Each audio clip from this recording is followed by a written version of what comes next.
All right, we are live, and I'm hearing Dylan's birds. I'm hearing Dylan's birds in the background over there. Uh, hey there, folks. Aloha kakahiaka. I'm Peter Kay, and you are in the pregame show of the Aloha Friday Hawaii Real Estate Show. If you're watching this, on demand, pre-recorded, you can probably skip forward about 4 or 5 minutes if you want to skip the pregame setup. But I am here, and it's been one of the it's a slightly of a Twilight Zone show today. Twilight Zone show because it was originally the show starts at 10, but there was a operator error. Me being the operator, I started at 9, and it was scheduled at 9, and Facebook gets screwed up if it's on 9. And Scott came in kind of a little bit late, so we're kind of scrambling to get this whole thing kind of going over here. But hey, it's all going to work out, and we have 5 people who are watching, so I didn't screw up that badly. I was really afraid. I thought maybe this. Oh yeah, Jim, the good reliable Jim's always there. God bless you, Jim. Thank you, man. I'm thankful. This is my thankful theme today. So let's do some quick mic checks. Dylan, where are you at today, man? Where are you at, and what's the shirt? So I'm actually in my backyard. This is my it's not really a man cave because it's open air, but I got my gym back here and my barbecue area, my outdoor kitchen, and then now it's my temporary office because, as you know, with COVID, my wife's a school teacher, and so she's been teaching from home a lot, and she took over my office and turned it into a classroom. So she's got the boards behind her and stuff, and we can't really work in there together because if she's doing a video call and I'm doing a video call, it's just too much. So I said, you know what, I'm moving out, and so I get to work outside now in the backyard, and it's actually pretty nice. I got an ocean view to this side, and it's nice and cool back here. So, and you can hear the birds, right? You can hear the birds behind me. It's beautiful. It's a great background. And hey, Ray, I got to give a big shout out to Ray here because hello again from Afghanistan. Ray was one of the guys who came in at the 9 o'clock show and this was Ray's 9 o'clock comment. And when I had that horrible feeling in my stomach that I had screwed up. So Ray, God bless you. Thanks for coming back. Scott, what's going on, buddy? What's happening? I think we're all just recovering from yesterday. I think so, yeah. No, I mean, it was a great time for me yesterday. It was the first time I ever cooked a turkey. So I'd never done it before. So I had a 20-pound turkey that I cooked in the oven. I had to call my mom for the scratch gravy recipe. So I went to town. I had a lot of fun in my kitchen, just cooking everything. And it was good. I got in the zone and just hours just passed by, just having fun. Had 2 people over. That's awesome, Matt. And I think Jonathan is a new member of our Ohana here, working from Lanai. Sounds amazing. Yeah, it does. Jonathan, here, just check out Jonathan. Just here. So here's Scott. So check out Scott's deal, right? He's got Scott. What's that behind you there? It's Diamond Head, and then Diamond Head Circle right behind me. Okay, well. So that's not a fake video, right? That's not like fake video background on a green screen. That's like the real deal, right? And look at where Dylan's at, man. He's like in the middle of Dylan, if you didn't have that white post right behind you, you swear you're like in the middle of a jungle, Figure out a way to kind of blot that out or something. That's like you're in Jungle Town, man. It's totally awesome. This is what we can be thankful for, right? So I want to welcome everybody who is here with us and who will be joining us. This is I asked the guys to say, hey, it's Black Friday, it's right after Thanksgiving, it's a Thanksgiving weekend. You guys still sure you want to do this? And they're like, yeah, let's do it. So I was like, okay, all right, we're gonna do it. So we're gonna thank everybody and let's get our real show started. And once again, I really want to thank you all for attending. It gives me, this is the Thanksgiving weekend, right? So today is the 27th of November, 2020. And, you got to think about what you're thankful for, right? You got to think about what you're thankful for. And I'm right now, particularly, I'm thankful for everyone's here. I'm thankful for Scott and for Dylan. Heidi is she's cruising, man. She's on vacay somewhere. She's somewhere on the mainland, so at an undisclosed location, but we love Heidi. We miss her, and we hope she's having a great time. And I got my buddies Dylan Nonaka and Scott Starsman. Dylan, for the folks that are seeing us for the first time, Dylan is on the Big Island. I've known them both for decades. Dylan's our expert on the Big Island, and Scott is our expert on Oahu. So we're really happy that you're all here. Let's get the ball rolling. It is totally showtime here. So we're gonna start out with our usual quick COVID update. Very interesting. The moral of the story here for the COVID update today is do your planning very carefully. Governor Ige did change things around just a bit. He said that you must have a negative COVID report before you arrive on the islands. So there's been some cases where people, they went and they got tested, and they didn't get their tests back in time. They came to Hawaii with sort of like the test en route, and and back then, before this ruling, you could quarantine until you got your test, and when you got your test results, if it was negative, you were free to wander. You were free from quarantine. That's no longer the case. So things may be changing here and there. So you really, really, really want to make sure that you do your planning and got all your facts straight. I would definitely make sure I would not come to Hawaii unless I had a negative test in my hand within the 72-hour deadline. That was the big story. Secondary story, HA testing options. This is Hawaiian Airlines.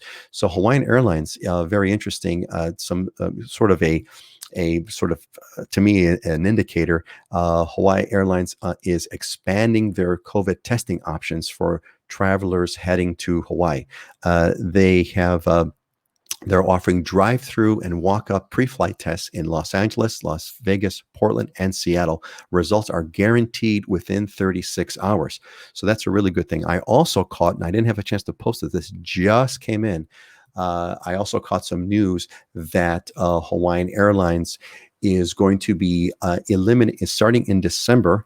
They won't be blocking the middle seat. They were blocking the middle seat for sort of social distancing purposes. That's going to stop. So that tells me that there is more capacity, and that tells me that Hawaiian Air feels safe about it, and we're going to have more travelers. So case-wise, we're doing good. There's been no spikes. You see that graph over there. That was as of a couple of days ago. But again, the moral of the story here is to plan it out. I'm just going to want to go really quick around the table here. Is there anything on the COVID side that you want to add? Dylan, let's go with you first, and then you, Scott. Anything on the COVID? Is there any COVID news on the Big Island, or anything else that you'd like to add? Not really, nothing significant. It's just I have a lot more examples of people traveling and going through the process, and it's a little bit stressful finding a provider and getting the results in time. But I've had dozens of people at this point that have come in and went through the process successfully and have enjoyed their trip and have returned back home. So it seems like this pre-travel testing program. Yeah, exactly. Really quick, Jonathan, what's the tourist traffic like right now compared to pre-March levels? It's down like 80%. Which makes it a great time to come to Hawaii, because it's still basically it's empty. My wife and I went to one of my favorite spots, took a client out for lunch the other day, and it's one of my favorite spots. And normally you got to get a reservation for, it's right on the water, second story overlooking Kailua Bay. And, you just walk in at 11:45 and the place is 25% full, so I'm not taking that for granted. Yeah, exactly right. Scott, is there anything that you want to add on the COVID and COVID related news that you've discovered or have seen or observed? No, the main thing is examples from clients and from people that are coming over here. As long as you're organized and you have everything together in the proper order that the state requires, the process is pretty smooth. The most challenging part is finding those approved places to get the testing ahead of time. That's where some people are having some difficulties. Even I had somebody in South Dakota that they said that urgent care was turned into a COVID only testing, and they were charging over $800 per test. And that was like the only place he could go to get his testing that was approved. And he said, the heck with that. I'll just do the United one in San Francisco on his way here, which he did. So then he had to leave the airport, and the testing there, like I mentioned before, is in the middle of the long-term parking lot. So it's a little different, a little odd, but so finding the right testing center is the biggest challenge. Planning is the key. You gotta really plan this out. But if you do your planning right, it's all going to work out well. Thanks, guys. Let's see here. We have a quick one. Let's take a quick look over here really fast. This one is from Rhonda. Rhonda, hi, Peter. Been following you for about 7 months now. I made the move to Oahu in July. Awesome. Absolutely love the islands. I was completely taken with the absolute beauty of this land. Yes, I know. Peering up over here. I had a terrible experience with localism only once. It was pretty scary. On the topic of traveling, what's the rule in going between islands? Is it still negative COVID test prior to traveling from Oahu to Big Island? Is there a 3-day quarantine still? Dylan, what's the scoop with? Do you know what the story is with inner island travels from Oahu to Big Island? My understanding is there is no restriction right now inner island. Okay, there is no restriction. So Rhonda, what I would recommend is, again, do your research. There's a couple of Hawaii. There's like the Hawaii Visitors Bureau has a good page. You want to go to the Hawaii Department of Health site, and again, it's all about planning because it could change tomorrow. I know that Kauai was talking about they wanted to have the quarantine happen after you go to Kauai. So it's. Again, planning is the key, but I think it's pretty straightforward. Okay, thank you, Rhonda. And go ahead, Scott. I would probably say that's the one confusing thing to me and to everybody is the counties seem to be able to do a little bit different on their own, and that's where some of the confusion comes in. I had a buddy of mine who had someone cancel on their vacation rental in December because they were like, you know what, this is too much of a pain to go figuring out this process and try to get everything straightened out. So that is my one concern is, to me, it should be more uniform across the state, but I understand the reason why not. If Kauai has no cases and Oahu has 100 per day, then you probably do want to have some kind of different rules. Yeah, it does. That idea does make things confusing, but yes, certainly. Certainly, there's good reasons to have it different, though it's more confusing. But like you said, Kauai and Oahu couldn't be more different. And hey, thanks, Jim. Jim reminded me I told him to bring this up if he attends the show. So, in the light of this is the Thanksgiving weekend show, he says, Peter, just a quick reminder: don't forget to bring up what is the main entree in Hawaii on Thanksgiving. Thank you. Well, let's hit Dylan, who was born and raised on the Big Island. Dylan, what was the entree, local style Thanksgiving this weekend or yesterday, I should say. So this weekend, because it's COVID and we kind of restricted the Thanksgiving gathering to just immediate family. Normally, I have a much larger gathering at my house, 30 plus people. I invite all the orphans. My military friends or clients that don't have any family here and stuff. So we didn't get to do that this year, but it's a pretty diverse menu normally where, because it's somewhat planned and people bring different things. So my family, they all kind of have, my mother-in-law makes stuffing and my auntie makes her famous candied sweet potatoes with marshmallows on top. But this past yesterday we did pretty much a traditional Thanksgiving with just turkey and ham as the main dishes, and then all of the traditional sides. But we of course always have some other stuff thrown in there, like somen salad, which is Japanese, or my other auntie makes ogo, which is like a seaweed, a pickled seaweed, which is kind of a tradition. We always have that too. So just kind of depends on the gathering. This one was a lot simpler. We still probably had 15 different items on the menu, but it was a lot simpler. But the big difference was I smoked the turkey this year, and that was outstanding. So I probably won't ever go back to making a turkey a normal way after smoking it. So pickled seaweed, I think that's what stuck in my head. Was pickled seaweed. Yeah. I guarantee you, there's no place in America other than Hawaii. There was no table in America other than Hawaii that had pickled seaweed on the Thanksgiving table. Garen's Ballbearin. Scott, you cooked a turkey for the first time. What else did you have on your table that, that's sort of like Hawaii specific? Nothing. I went straight traditional. I was just focused on getting that turkey right. I couldn't think about anything else. Maybe someday I'll graduate to emu and a turkey or something and, putting it in the ground. But no OPEs, no nothing. No. Damn it, no opihis. What's Thanksgiving without opihis? Everybody, opihis are they're. Let me can zoom in over here. Opihis are these little tiny mussels, clams. They cling to the rocks. They're little tiny ones, and they're kind of roundish. They're snails. That's it. They're snails, and they cling to the rocks in certain places, and you have to kind of go there and pick them. And they're tricky. They only kind of go in kind of where the surf is rough, so it's quite a challenge. And they're they're quite a delicious, like an escargot. That would be the way I would characterize it. So we did something really, really different.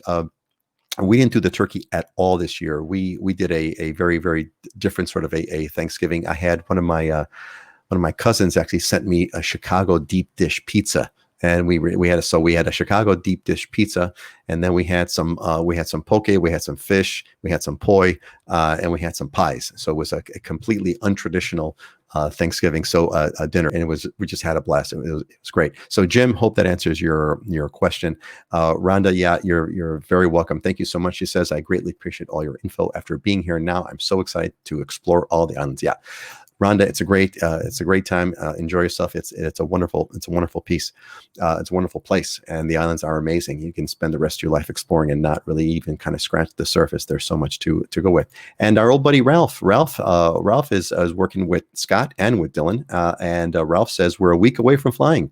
Stressful is an understatement. We have a test appointment finally, and have all our masks and other COVID precautions ready.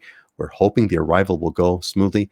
Ralph, I hope you are too, and I'm sure you guys are going to be doing your planning. And Dylan, I think they're gonna visit the Big Island first, if I'm not mistaken, right? I think was the plan was they were going to land in Oahu, but they were going to make a trip over. All right. There. So yeah, we've been talking. Well, yeah, Ralph, we're looking forward to seeing you, buddy, and you and your wife. That should be a lot of fun. Hopefully, I have a sense you folks are going to be over planning, if anything. So I'm sure it'll turn out well. Narida Lopez, Peter, is the job market still difficult in Hawaii? Great question, Narida. So I actually asked an employment agency that very question just last week. So your timing is perfect. Here is the simple answer on the job market. It's yes and no. The yes difficult part is the typical jobs like restaurants and service industries and hotel jobs and all those ones that have been kind of shut down due to COVID. Terrible. There's a lot of people that are unemployed. There's a lot of people. There's far more people looking for jobs than there are jobs available. So from that sense, the job market is terrible.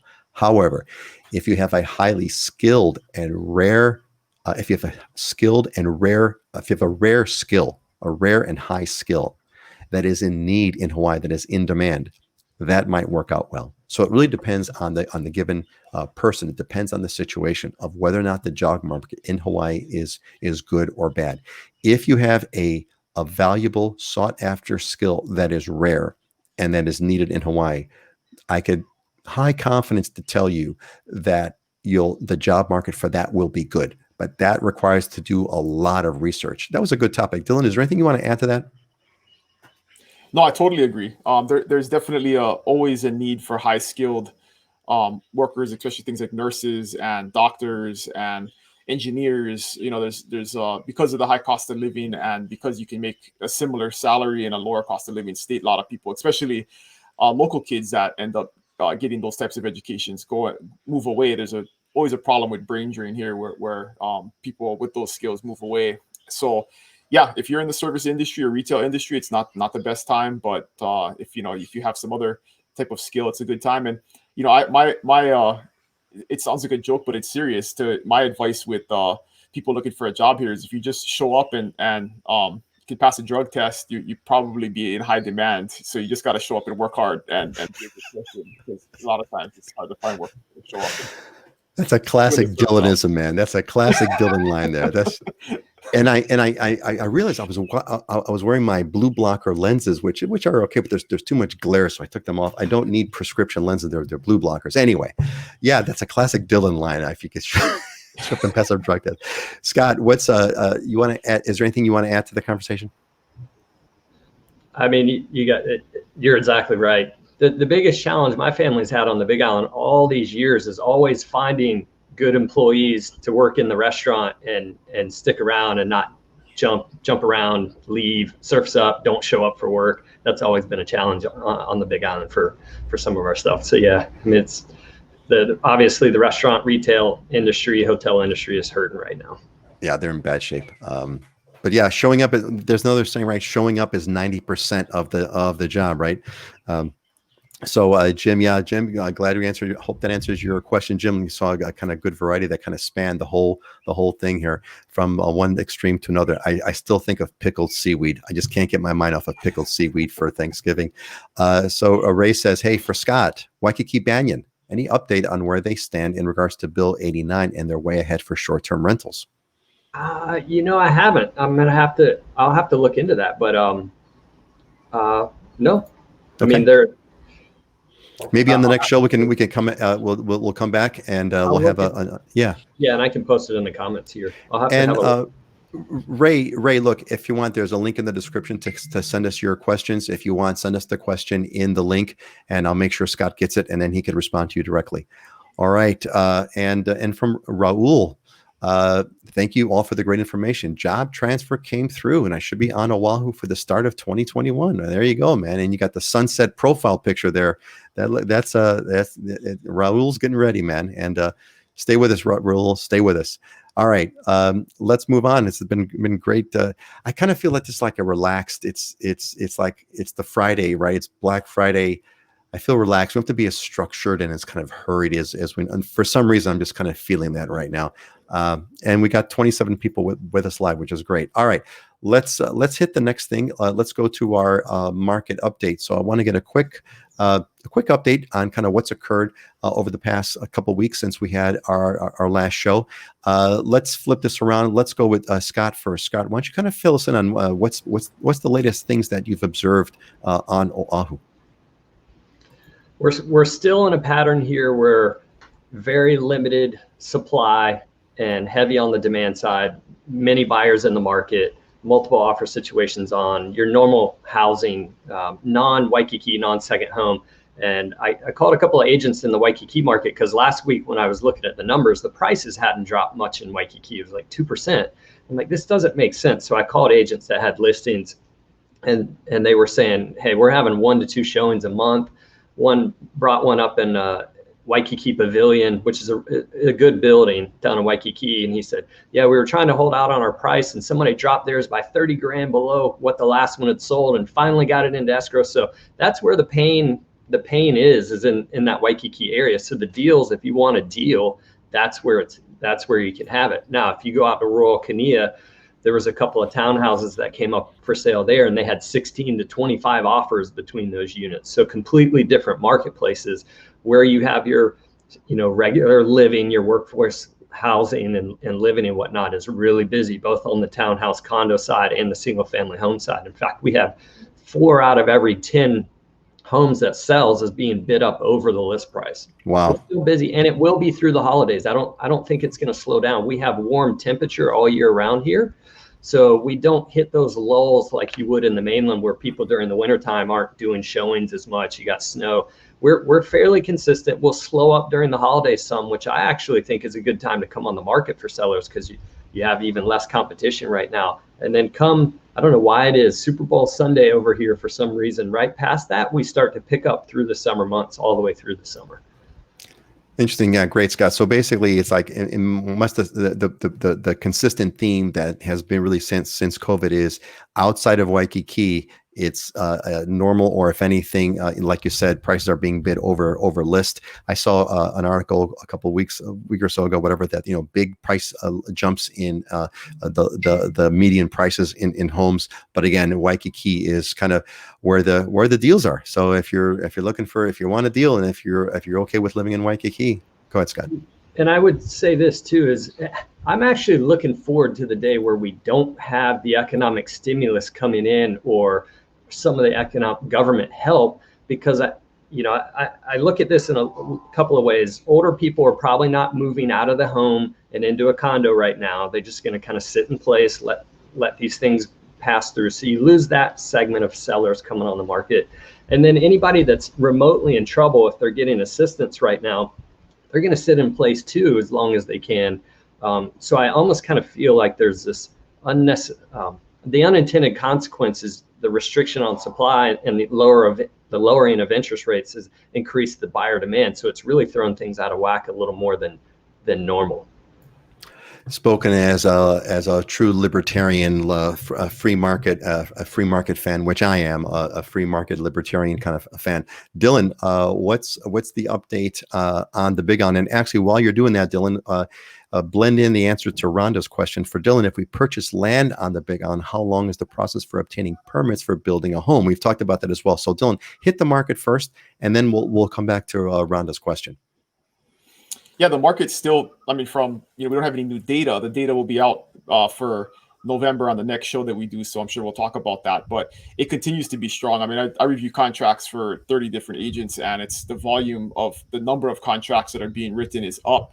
The amount of contracts that get accepted is down because of the competition, like Scott is talking about. And it's worse on Oahu. It's not as bad on this side, but when a well-priced home comes on the market, almost guaranteed there's going to be multiple offers. So we're seeing a lot more multiple offers than we normally see. And some of them, I just got notification this morning, an offer that I wrote 20 or 35,000 over asking price was beat by a cash offer that was higher. So,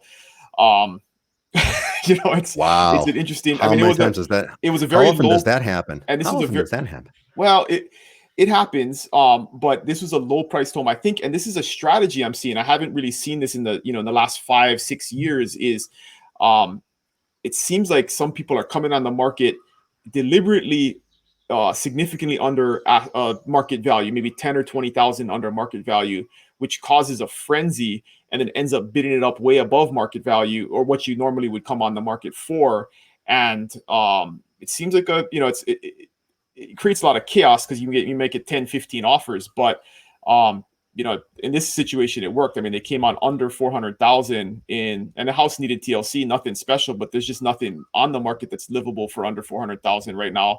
And so that's going to get bid up probably, 40, 50,000 over asking price, which is more than what they probably would have got if they just came on right around asking price. They might have got 5,000 over, right? But they're going to, because of and then what they do is they restrict showings to like 2 days. So everybody's there at the same time, right? Which causes that psychological factor of, I got to make an offer and I got to come in strong. So it's like they're creating like an auction, kind of an auction frenzy, right? You kind of start, you start bidding for $1 and then you work your way up. And by the time you know it, you're way over what you would normally ask for. Yeah. It's kind of like that Black Friday thing, right? You see everybody else there. So you go into a frenzy and you just got to buy everything that seems like it's a deal. So.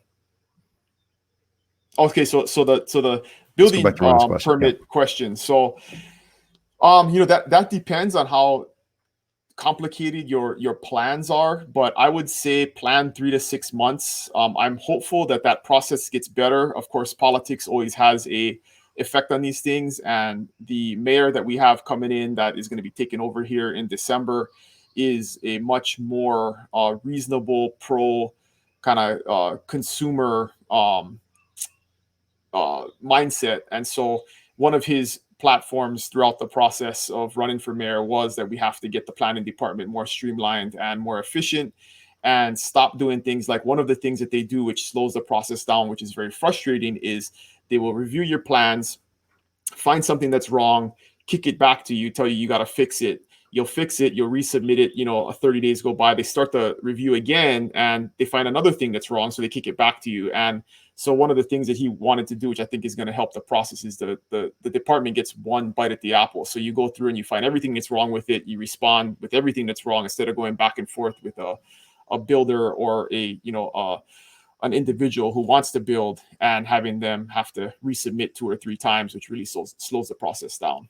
But the other thing that you got to consider too is it's busy right now. And so to get an architect and to get a contractor, your plans may get approved, but then getting somebody to do the work in a timely fashion could also slow the process down. So I always tell folks, plan at least 12 months. If you're gonna buy land and build something, just conservatively have a plan that it could, if it happens sooner, great. But if it, you got to have a plan to at least spend 12 months plus on the process from beginning to end to build a home. And and we had touched. We've had this discussion on earlier episodes where we talked about build versus buy, and I think this is, to me, just saying it the way you're saying it, Dylan, is a really good case to say, what, maybe you want to kind of try to find the house that's already built, that's got what you want, that has pretty much everything there, and you could always kind of make some changes later, but try to find a pre-existing house that's ready to go as opposed to building from scratch.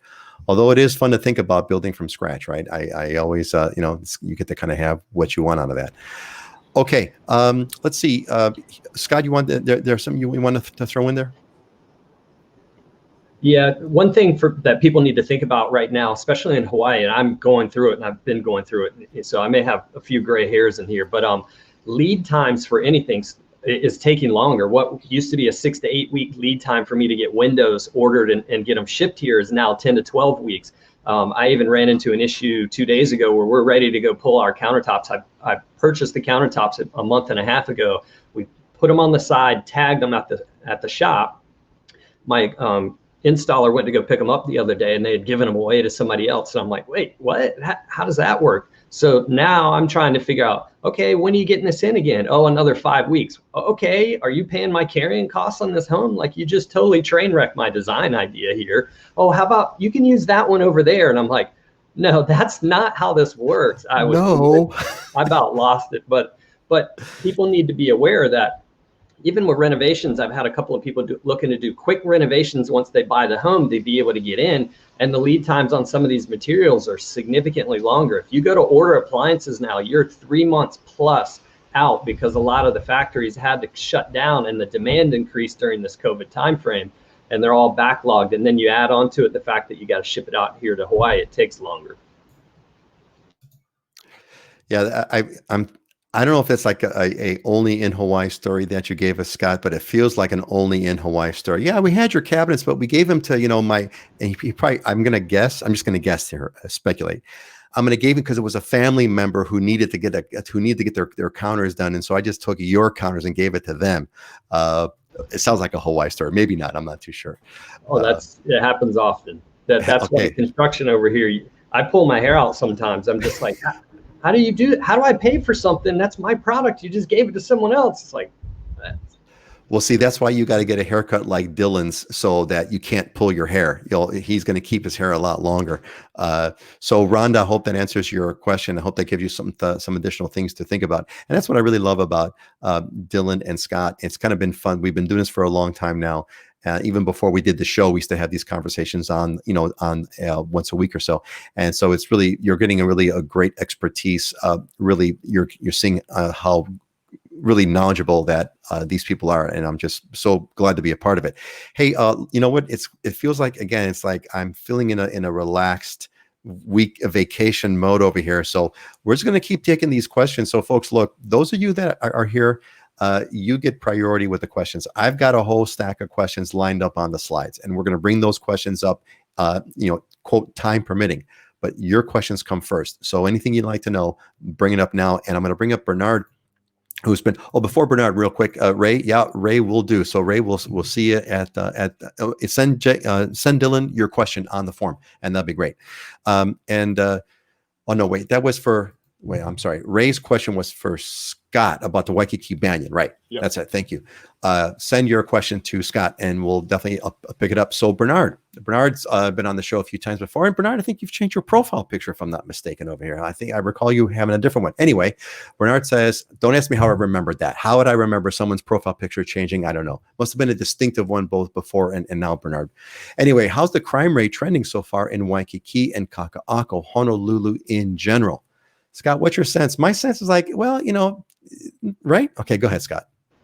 Yeah, I haven't heard anything. There hadn't been anything on the news regarding increasing crime, and there's less tourists here, so there's, less interaction with people. You have more space, and we're at what 25%, of the pre-COVID levels with tourists. So. Yeah, that's my sense. And look, there may be, and Bernard, you may need to kind of go and dig up some actual facts and figures to kind of see what's happened with the crime rate. But Hawaii in general is a very safe place. I saw some articles way back about we had a higher than average a petty crime rate, but that was, I think, dominated by tourists getting their cars broken into. That was the primary thing. But violent crime, those sorts of things really does not happen. Hawaii, generally speaking, is a really, really safe place, kind of no matter where you go. In fact, I remember when I first moved here, and there's a neighborhood on Oahu, Kalihi, which has the local reputation of being kind of, quote, a rough neighborhood. And I'm like, dude, I'm from Chicago. Let me tell you what a rough neighborhood is. You have no idea what a rough neighborhood is, and I ended up living in Kalihi for several years and absolutely loved it. Another question here from Jonathan for Dylan. Dylan, do they restrict short-term rentals on the Big Island at all? Are they only allowed in certain towns or areas? Yeah, that's been a big shift back and forth. What's the current scoop with short-term vacation rentals on the Big Island, Dylan? Yeah, we're about a year into a restriction. So previous to October of last year, there wasn't any, but there is now. You have to either be in a resort zoned or one of the zoning districts that they allow for short-term rentals, and primarily those are condo complexes. There are a few areas with single-family homes that do have the right zoning where you can apply for and get a permit. And there's a bunch of restrictions. So if you have specifics, you can get the specifics on the website, or I can send them to you. But there's a bunch of different requirements that you have to meet in order to get the permit. So even though you have the zoning, it doesn't necessarily mean you're going to get the permit, because you have to have everything has to be properly permitted in the house. You got to have certain number of parking stalls. There's a bunch of different restrictions that you have to go through. So that is to apply and get the permit. You can also purchase a home that does not have the correct zoning if they had applied for and were approved for the permit prior to the vacation rental regulation going into effect. So it basically grandfathered in existing vacation rentals. And those homes, you can continue to rent and renew the permit every year until somebody gives it up. And once you give it up, you'll never be able to get it back again. So that's the other way to kind of get around it. But those homes are coming on the market as a premium, and there's not that many available because in general, less than like 5% of the homes have that permit. So you're just not going to see that many on the market at any given time. Oh, I was muted there. Thanks, Dylan. Really appreciate that. We got a follow-up from Ralph. Short-term is 30 days or less, right? I think it's different for each island. Dylan, what's short-term rental on Big Island? Yes, it's defined as multiple rentals in a 30-day period. So if you do one rental per 30 days or more than 30 days, 5-6 weeks at a time, then the regulation doesn't apply. The other way you can get around it is if it is a property where you have kind of a multi-unit situation, where you have an ohana or an upstairs or a downstairs, and you have someone living on the property permanently, then it becomes a quote-unquote hosted rental, and then the permit is not necessary. So you can short-term rent, or even if you live in the home and you're renting out, a bedroom, like the traditional Airbnb style, where you're doing a bedroom or another unit in the home, and upstairs, downstairs, something like that, then you don't need the permit. It's only if you're renting the property out completely. So if it's an unhosted rental where the entire property is being rented out, then you need the permit. That's an interesting a twist over here, a nuance. If you're living in the home, you can rent out the rooms, kind of a la Airbnb, or kind of Airbnb. You can rent out those rooms, and you are outside the short-term vacation rental distinction. It's okay to do. Okay. But as soon as, so basically, so the trigger is a short-term rental is when the entire property is rented out for under a 30-day period and multiple times within that 30-day period. So in other words, if you just rent it out once in 30 days and then you didn't rent it out, let's say you rented it out for 2 weeks, and then you waited for 30 days to rent it out again, that would not be considered a short-term vacation rental. Correct?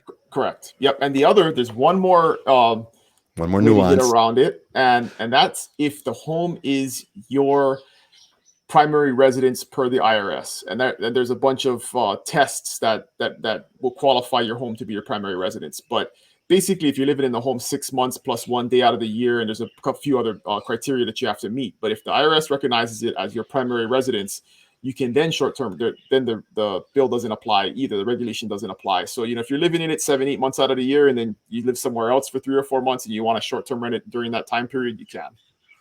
Okay. All right. So that's interesting. Scott, what's the short-term vacation rental sort of rule set on Oahu?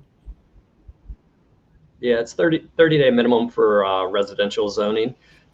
You can actually, and I didn't touch on this before, just because the county does not have things in place yet. They say you can get a vacation rental permit in residential zoning, but we don't have it put together yet, and you're going to have to apply, and everybody that applies is going to have to go through a lottery because they feel like they're going to get a lot of people. And I think it's 0.5% of any neighborhood can have the vacation rental permit, and you can't have another vacation rental permit or house within 1,500 feet of any other one. So there's just these massive restrictions. And then they said, oh, we're going to delay that process of giving out those permits. So once they initiated Bill 89 and then we're going to execute this second part, they haven't gotten to it. It's been like a year and a half now. And they said they were going to delay it again. So eventually you'll be able to do something in the residential area if you can be one of those few people that can get a hold of that permit. And then there's just a ton of restrictions on what you can do. So that's going to be a whole interesting kind of mess going on Oahu when this thing becomes real, because there's some vacation rentals that have been sort of formally that have had a permit that are getting grandfathered in or whatever, and then there's the other ones that are going to try to get it. I wonder what they're going to do with like places again like Waikiki Banyan and all the vacation rentals that were on in Waikiki. Is that going to apply, or are those grandfathered in? No. So if you're Kuhio Avenue to Kalakaua Avenue, that's the resort zone district in Waikiki. Otherwise, if you're on the Mauka or mountainside or canal side of Kuhio, that's all apartment. They call it apartment zoning. It's A1 and A2 zoning for that density, and that's minimum 30 day. Okay. There's no way around that. Got it. Interesting. All right. Great. Thanks, guys. Really appreciate it. Let's get on. We're going to go through our slides. Time your questions notwithstanding. Let's hit the first one. This one is. This was from Tom in Noblesville, Indiana, and he's looking for housing. He's looking for housing for 55 plus in Honolulu. Any suggestions? So I'm going to assume that, outside of regular homes, which are perfectly fine for 55-year-olds, maybe Tom is looking more for retirement communities, kinds of places. So Scott, what's the as someone who is now over 55, this is a particular. I also have a selfish interest in this. What's the deal with? What would you say to Tom, who's looking for presumably retirement type housing? Yeah. So if you're looking for a single family home, we don't have the 55 and older single family home community. My parents are moving into one in North Carolina here in a month or two. I have a client that went into a huge one in Florida where the amenities they have are amazing. You have your golf cart, you drive around. We don't have any of that here. The land's just too expensive. We have senior living where you can, but it's all condo based. None of it is single family home based. So you move into the condo, you purchase the condo, move into the condo, you can have access to their cafeteria and things such as that and some of the amenities they have. And then as you transition along, you move into the assisted living portion of that facility. And they have them around Kaneohe in town. There's one in Milolii even, but there's none on the single family home side. And it's simply because the developers have looked at it, land's too expensive. It becomes unaffordable for the consumer at that point too. They'd have to charge so much for those homes, it would just be, completely priced out of the market. So there's a handful of condos. There's a handful of condos on Oahu that have that kind of thing. Dylan, what about Big Island? Are there any retirement type communities, formal retirement communities on the Big Island? One person might say that a huge part of Hilo is a retirement community, but formally speaking, what's available on the Big Island?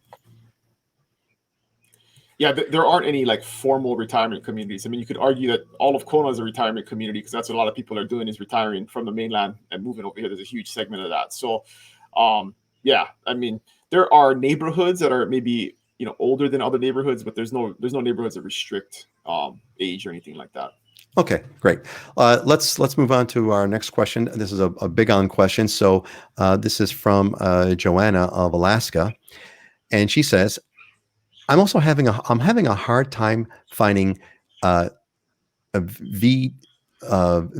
Oh, you know what? I'm going to skip this. This is actually a Kauai question. So let's just kind of skip this one, and let's move on. Let me speak to that though, because that's a question we get often. Is that people are looking for vacation rentals online, and there is no good public way we can overlay the correctly zoned areas in our MLS to tell whether or not a property is properly zoned. So Dylan, so hold on a sec. So thank you. I'm going to read the whole question, so everyone kind of who's listening is going to hear the whole question. Then they'll have the context. Okay. So this is from Joanna in Alaska, and she says, I'm having a hard time finding district maps.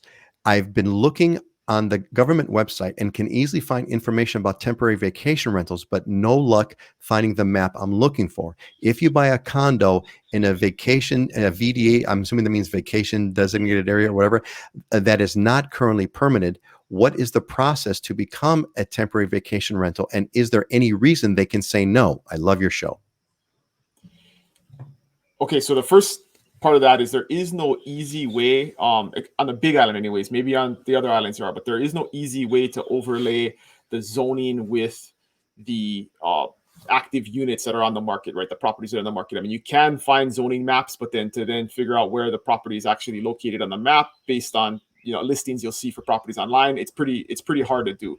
So the easiest way is to contact a professional, and we can do that pretty easily with our MLS, or we can overlay the map over the property locations. In terms of process, that's different on every island. So every island has a process set up by their county in order to apply for the vacation rental permit. So you kind of have to check in on which county you're looking to buy in and what that process looks like. And the other thing you have to check is, even if a property has the correct zoning, if it's a condominium complex, there are many condominiums that restrict in their CCNRs short-term rentals. So that does supersede the zoning. So even if you have the zoning, you got to make sure that the CCNRs also allow for short-term vacation rentals, because they may not jive also. So it's complicated, but that's what we're here for, to answer those questions. I'll say the moral of the story is make sure you work with a professional who knows what they're doing, and that's kind of where you want to go. Scott, is there anything you want to add to that? Yeah, not mapping wise, but we don't have it on that way, and because the law Bill 89 just changed a year ago. What I did was help the company in creating. We actually have a web page for all the active listings. Then it basically just pulls from those areas. And I also have basically a short-term rental guide for buying a condo and what you need to know. So if anybody ever needs it, we can make that available. They're web pages that I have at this point. That's excellent. Yeah, makes it simple. You don't even have to do a search. You just click on the link, go to that page, and they're always right there. That's great. That's a great short-term vacation rental resource. So folks, if you want short-term vacation rental information, you've got the experts here in the description in both the Facebook side and on the YouTube side. We have a link. Click on the link, pop in your question, and we'll make sure that the guys get it. Okay, I think we've got about 17 minutes to go. Why don't we kind of make sure we get our diamonds and deals into the show, and this way we'll have plenty of time to talk about other stuff. Real quick one here, Stargazer. Yeah, happy Thanksgiving, Stargazer. I'm thankful and happy that you're here with us. Diamonds and deals. So the idea again, for those of you here that are here for the first time, is aspirational properties. I've asked Dylan and Scott to put together properties that they think are either diamonds, which are like amazing, incredible properties, or deals, properties that have a really good value, and sort of some kind of in between. So let's move to this one. So Scott, tell us about what you got here with the Hawaii Kai townhouse. Yeah, so I've showed Kailua, I've showed various different areas, and I've never shown Hawaii Kai, and this one was a good one. I like this one. This is Colony Peninsula, which is a gated community in the heart of Hawaii Kai. And Hawaii Kai, if you're not familiar with it, was developed. It was basically marshland, and Henry Kaiser in the late 60s built out the marina area and turned it into what is Hawaii Kai today. And it's about 30,000 residents. You have a Costco right on the water, some different shops that are on the water there as well. This one's pretty much in the heart of things. It's a 2-bedroom, 2-bath, 2 parking, almost 1,300 square feet in really good condition. Like I said, gated with a lot of amenities. You got the pool, the jacuzzi, the workout facility, some walking paths within that gated community, but it's listed at $655,000. And I think it's a great place if you want a little bit of space. Newer build. It was built probably about within the last 10 years and in a good location in Hawaii Kai. Scott, is that in the that building complex that's sort of on the lower part of the screen? Is that where this unit is located? That's correct. Got it. That lower left building. Awesome, great. Well, thank you, Scott. At these days, $655 is a pretty good price. Pretty good price for a while. And I hear Dylan chuckling over here, and because he knows. All right, Dylan, let's move to the other wild side there, Milolii Beach House. What is it? Yeah, so Milolii is a old fishing village in South Kona, and it's somewhat remote, but there's a little community there that people absolutely love. And this is a little 2 bedroom, 1 bath, like 900 square feet, a great wraparound lanai. It does have an approved short-term vacation rental permit, so it's not properly zoned, but the owner was renting it prior to the law going into effect, and applied for the permit and was granted the permit. So it produces in a normal year like 25 to 30,000 a year in vacation rental income. So pretty good property to rent if you were looking to do that. It's funny because there are people that come to the Big Island and want to stay in these really remote communities. This is about an hour away from the airport, Costco, the big box stores and stuff like that. It is about 30 minutes away from like regular grocery stores and stuff like that. But cool little community, short walk to the beach, very rural, but it's a cool spot if you want to check out South Kona. Great fishing. It's a fishing village, so the fishing outside of the shoreline there is amazing. That's what I was going to ask you. Isn't this is somewhat of a famous, it's like the last fishing village on the Big Island. There's like a history behind this place, is there not, Dylan? Yeah, there's and there still is there's the beach lots, which is where this home is located, where it's like residential fee simple property. But then to the south of this, on the way to the boat ramp, we call it Milolii Village, but it's state lease land that Hawaiians, the Hawaiians that have ancient ties to the land still live on. So yeah, it's one of the most famous fishing grounds on the Big Island in South Kona. So if you like fishing, it's a place you want to be. That's what I thought. So what's the vibe like there with Milolii? You've got that native Hawaiian kind of fishing village that has been there, for centuries, for generations, and then you've got sort of like this other kind of stuff. How would you characterize the vibe there, and what kind of a person would really like that kind of place? Like I always say, it's your attitude more than it is your heritage, your skin color. And I've sold a ton of property down there. I always joke to folks, because some people, some realtors want to turn their nose up and say, I don't go to Milolii to sell property because it's so far away. But when I was young in the business, I took over a bunch of listings from an agent that was retiring and nobody wanted, and a bunch of them she was the queen of South Kona, so a bunch of them were in this area. So I built up a lot of business, a lot of friends in this area, and have sold many, many homes, most of them to outsiders. And they absolutely love it. I mean, there's a really good, tight-knit community down there. Everybody looks after each other. There's a lot of vacation rentals down there because they are second homes. But I've had clients that have bought 2 homes down there because they like it so much, and they rent one and live in one. So it's a good vibe. Everybody's kind of learned to coexist. And again, it's your attitude and how you act more than it is, where you came from. It's that classic local community, that classic local tight-knit community where the people that are still there are those that figured out the secret of what it is to live there, which is to accept and to, there's a million things we can explain in 1 minute. But that's great. Hey, thanks, Dylan. That's great. Is there anything else you want to add about the property? No, that's it. But all right. Fully furnished, turnkey ready. So wow. Photovoltaic on the roof. I mean, ready to go for $319,000. What a man. Deal. That's it is, man. That is a deal. Hey, Scott, we had a question from David asking about. I was going to ask the same thing. How much are the HOA dues, maintenance fees, etc., Scott, on this townhouse? Scott, you're muted. We can't hear you. Yeah, they're in the 600 range.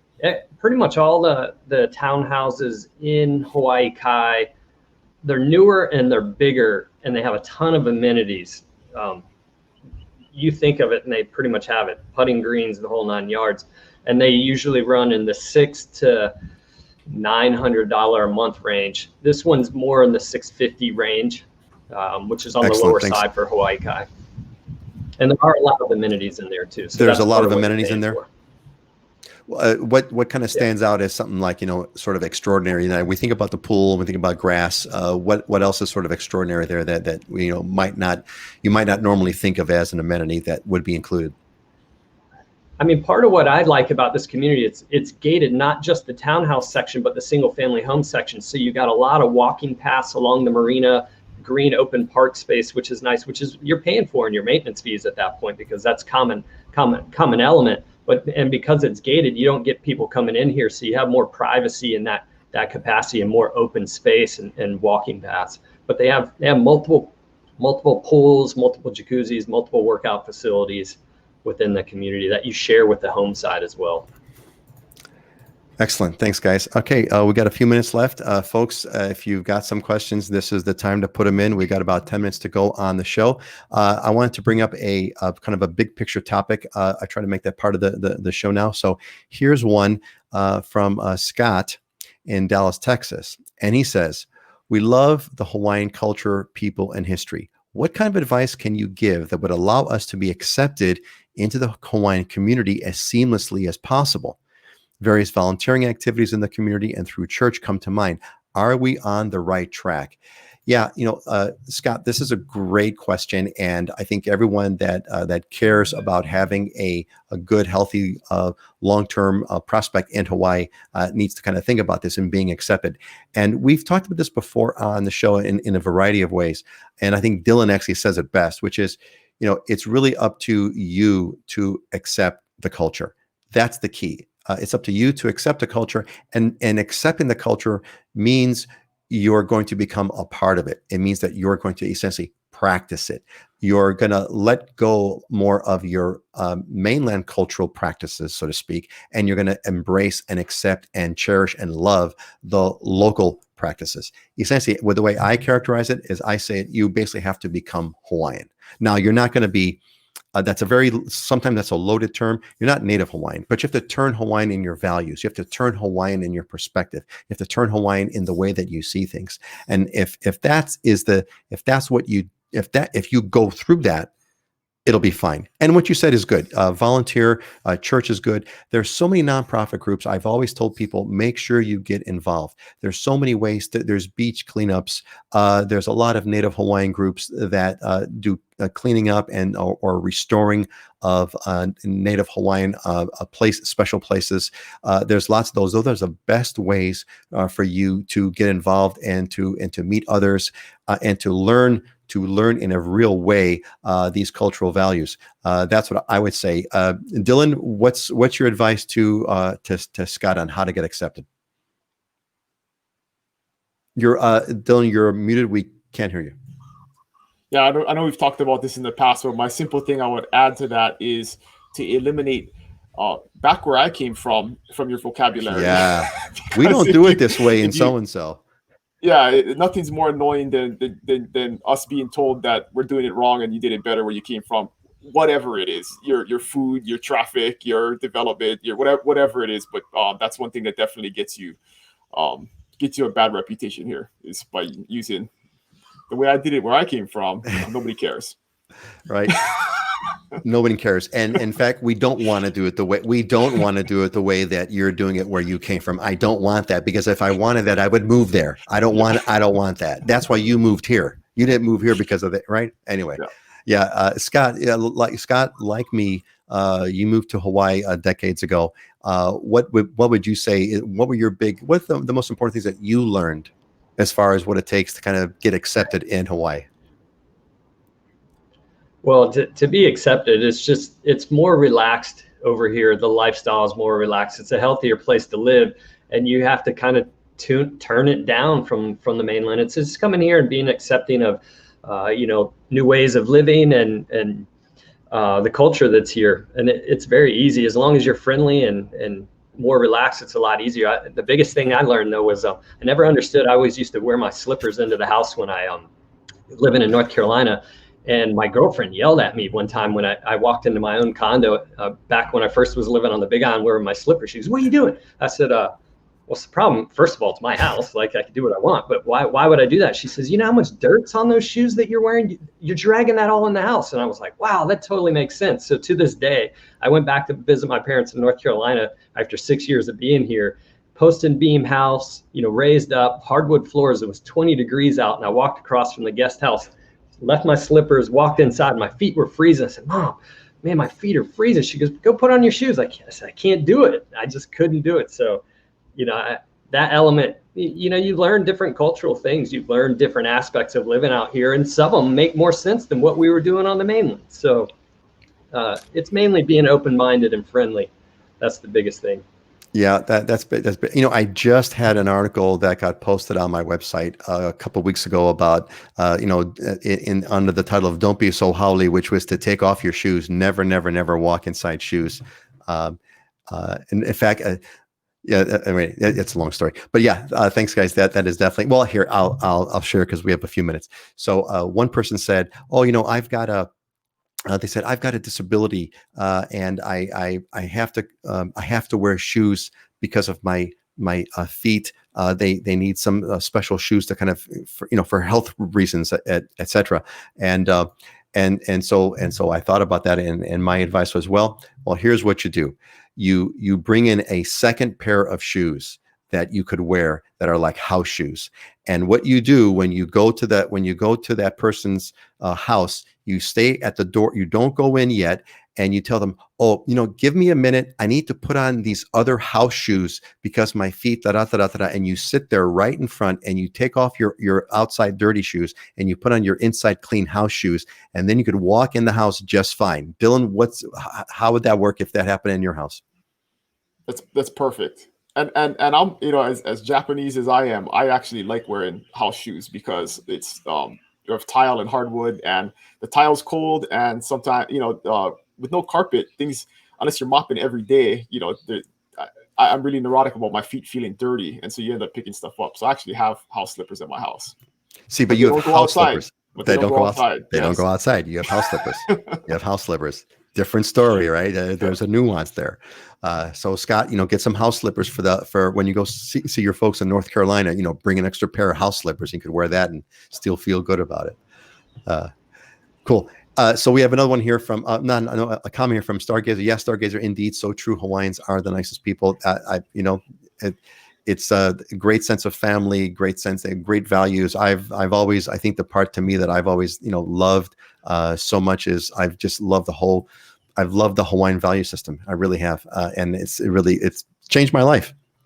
I think, you know what, we're almost out of time, and so there is a new segment here. This was inspired by Dylan at our last show. He threw it off at the top of his mind. He had some kind of great wisdom part, and so we're going to close with a closing thought. And this is sort of an inspirational. Leave us. You know, what do you want to leave everybody with? And I think you know, the theme. This is the Thanksgiving weekend, and so the closing thought. I'm gonna. I'll end it. I'll go last. That'll be better. So we'll go Dylan, and then Scott, and then myself for the closing thought. Dylan, what's your closing thought?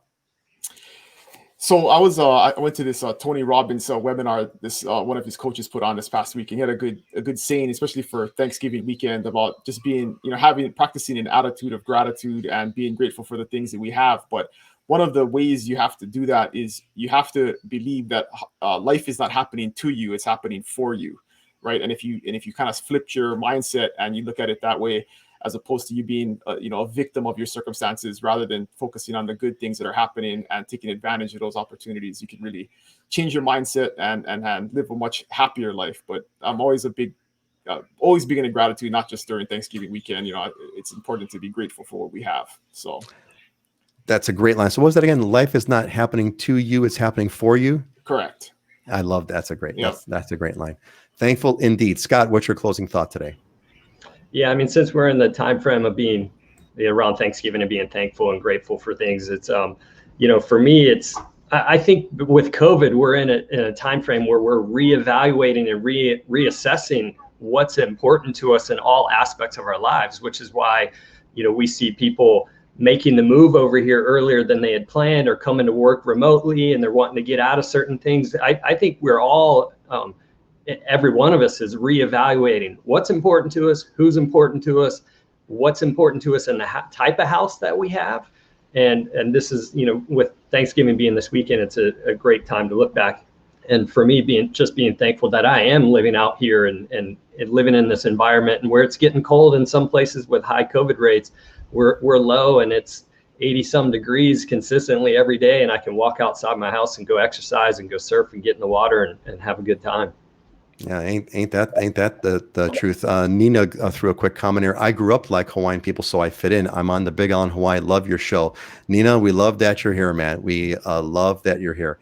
So my closing thought is I went Thanksgiving morning. I got up early and I went body surfing at Makapu, and it was just the conditions were really good. It was big, but it wasn't like kill you big. And I'm out there and body surfing, and there's a bunch of guys. There's actually a bunch of old guys. And now I'm in that category. There's a bunch of old guys that we're all out there. And actually, the funny part is, Don Scott, I'm the baby. I'm the young one, So they're like, how old are you? I'm 57. Oh man, you're still, how old are you? I'm 67. And there was one guy there who passed away just this year. In fact, his name was Bert Bento. Bert Bento was a 70-year-old Hawaiian guy, and he would show up at Makapu, and everybody would just like bow to Bert, and he would just shred the place. And so I'm out there with these guys yesterday on Thanksgiving morning, body surfing Makapu. And, I'm telling everybody, man, I'm so thankful that we've got these waves today. I'm so thankful about this. And one of the old Japanese guys looks at me and goes, you know what? Thankful that you're still surfing. And I'm like, yeah, thankful that I'm still surfing. I want to be, I want to be 70 years old like Bert. I used to tell Bert, he was such a great guy, great Hawaiian guy. I would always tell Bert, I want to be just like you when I grow up. I want to be 70 years old and I want to be shredding Makapu. So that's what I'm thankful for. And folks, thankful so much that you're all here with us. Thankful that you took the time of your Thanksgiving holiday weekend to come and join us right until the very end here. 24 people live until the last part of the show. I'm going to bid you all have a fantastic and thankful and grateful and weekend. The things that are important to you, I'm sure you'll be thinking about them. I'm going to bid you aloha. Scott and Dylan, I'll give you the chance to say goodbye to everybody. Hello, everybody. Have a good day. Aloha, everyone.